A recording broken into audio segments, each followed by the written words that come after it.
La Volvo V60 hybride plug-in est un break à la dégaine séduisante. Seule la prise électrique à l'avant et une plaquette trahissent la présence d'une batterie rechargeable.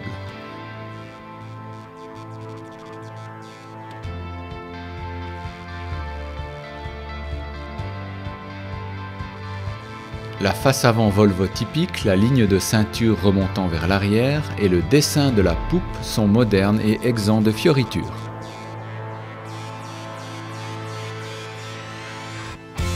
La ligne d'équipement Summum propose un intérieur cuir avec siège avant chauffant, phare au xénon et un chauffage de stationnement télécommandable par téléphone portable. Les nombreux interrupteurs garnissant la console médiane sèment le trouble dans un habitacle par ailleurs joliment fini. Le système de bord procure de nombreuses informations pratiques quant au concept de propulsion hybride. Ce break Volvo V60 hybride rechargeable est une grande routière confortable. On y est très bien assis, même pendant des heures. Le niveau sonore dans l'habitacle est discret et un régulateur de vitesse adaptatif est proposé en option. La fermeté un peu excessive des suspensions se manifeste désagréablement quand le véhicule circule sur des routes en mauvais état. Les performances de la V60 sont convaincantes. La combinaison des 215 chevaux du diesel avec les 70 chevaux du moteur électrique donne une puissance cumulée de 285 chevaux. Mais le poids élevé de la voiture, plus de 2 tonnes, se ressent sur son comportement.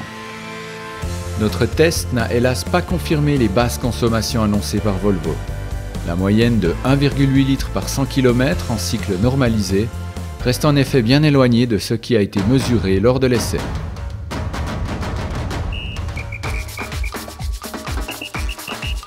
À l'occasion du mondial de football, nous avons rendu visite aux juniors du FC Annette.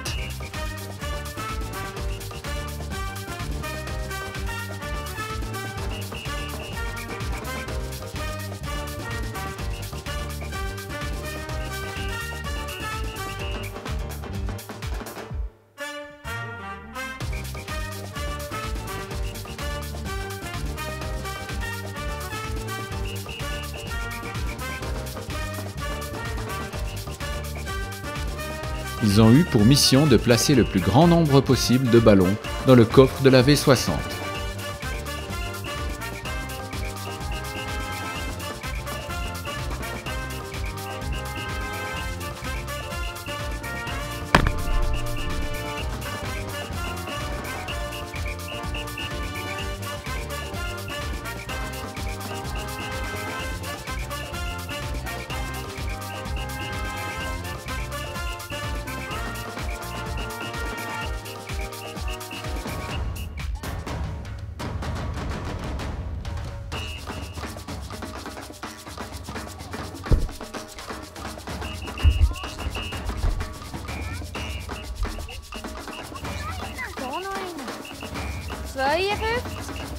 À l'intention de tous les participants au concours sur Facebook, 54 ballons de juniors ont trouvé place dans le coffre.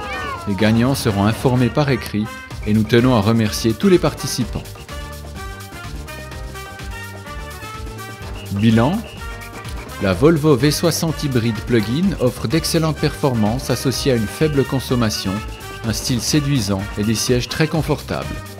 On peut déplorer en revanche son poids élevé, le faible volume d'un coffre dont la modularité laisse également à désirer et le concept de la console médiane surchargée.